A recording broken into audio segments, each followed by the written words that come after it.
अवधूत चिंतन श्री गुरुदेव दत्त. तुमच्या सर्वांचं स्वागत आहे आपल्या आजच्या नवीन व्हिडिओमध्ये. बघत बघत श्रावणातला शेवटचा सोमवार येऊन ठेपला, परंतु यामध्ये प्रत्येकालाच प्रत्येक सोमवारी अभिषेक, सेवा, रुद्रपठण, रुद्राभिषेक सर्व काही करता आले असेल किंवा नसेलही. तसेच या शेवटच्या सोमवारी शिवामूठ कोणते आहे, तर हे सर्व आपण ह्या व्हिडिओमध्ये पाहणार आहोत. सोमवारी काय करावे, सेवा कोणती करावी, पूजा कशी करावी, सांगता कशी करावी, हे आपण ह्या व्हिडिओमध्ये पाहणार आहे. त्यामुळे व्हिडिओ स्किप न करता संपूर्ण पहा. मग सर्वप्रथम सोमवारी देवपूजा वगैरे करून आपण दीप प्रज्वलित केला असणारच. तर तुम्ही या झालेल्या 3 सोमवारी जर रुद्राभिषेक केला नसेल तर या सोमवारी अवश्य रुद्राभिषेक करा.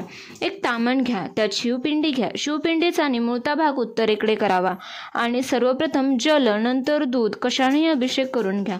गायीच्या दुधाने, पण गायीचे कच्चे दूधच हवे, त्याने अभिषेक करून घ्या. नंतर शिवपिंडी पाण्याने स्वच्छ करत अभिषेक रुद्रपठण याचे करत करा आणि ज्यांना शक्य नाही त्यांनी शिवमहिम पठण करत जलाभिषेक करा. हे दोन्ही शक्य नाही त्यांनी 108 वेळा ओम नमः शिवाय म्हणत अभिषेक करा. तसेच ज्यांच्याकडे रुद्रयंत्र आहे त्यांनी पाण्याने रुद्रयंत्र अभिषेक करा.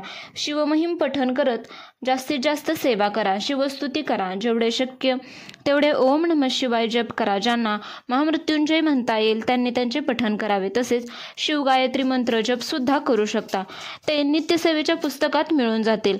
तसेच तुमचे दुःख, संकट, इच्छा, प्रार्थना भगवान शंकरांना करा, सांगा. तसेच शिवामृत, संजीवनी मंत्र यांचे पठण करा. हे सर्व मंत्र तुम्हाला 11 किंवा 21 वेळा शक्य होईल तेवढे म्हणा, जप करा. तसेच शक्य झाले तर तुम्ही 1 दिवसाचे शिवलीलामृत पारायण सुद्धा करू शकता. नंतर हे सर्व झाल्यावर शिवपिंडी ताम्हणातून काढून स्वच्छ कापडाने पुसून घ्यावी. नंतर ती स्वच्छ ताम्हणात किंवा देवाऱ्यात त्या जागी ठेवावी, स्वच्छ जागी ठेवा. नंतर शिवपिंडीला ओम नमः शिवाय म्हणत 3 बोटांनी भस्म अर्पण करून घ्या. तसेच हे करताना अखंड ओम नमः शिवाय मंत्र जप करत राहा. कापसाचे वस्त्र अर्पण करून घ्या. तसेच धोत्र्याचे फूल, फळ जर अवेलेबल असेल तर ते अर्पण करा. धूपदीप करा. तसेच बेलपत्र अर्पण करा. बेलपत्र अर्पण करताना 108 वेळा शिवष्टोत्तर नामावली याचे पठण करा. पांढरे फूल असेल तर ते अर्पण करा, प्रार्थना करा. शिवामूठ काय आहे, तर जवस आहे. तर शिवामूठ अर्पण करताना ती थोड्या पाण्याने ओली करून 3 वेळा अर्पण करा. जवस हे गव्हाच्या लोंब्यांप्रमाणे दिसते, त्याची शिवामूठ आहे, ती मूठभर किंवा जास्त असावी. नंतर कर्पूर आरती आवर्जून करा.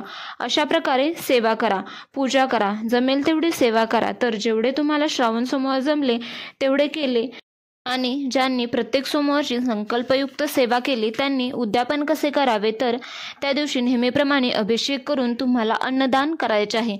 मग ते तुम्ही घरात शिजलेले अन्नदान करा किंवा कोरडा शिदा जरी दान केला तरी चालेल. तसेच ब्राह्मणांना दक्षिणा देऊ शकता. तांदूळ, डाळ, साखर, पांढरे वस्त्र काहीही दान करू शकता किंवा गरजूंना करा किंवा मंदिरात करा. तसेच रुद्राभिषेक या दिवशी आवर्जून करा. शेवटचा सोमवार राहिलेला आहे. रुद्राभिषेक सेवा ही अवश्य करा. तुमचे कोणतेही संकट, दुःख नाहीसे होईल. तुमची इच्छा पूर्ण होईल. भगवान शंकर अखंड तुमच्या पाठीशी राहतील. तर सोमवारी तुम्हाला जेवढ्या जमतील तेवढ्या सेवा जास्तीत जास्त करा.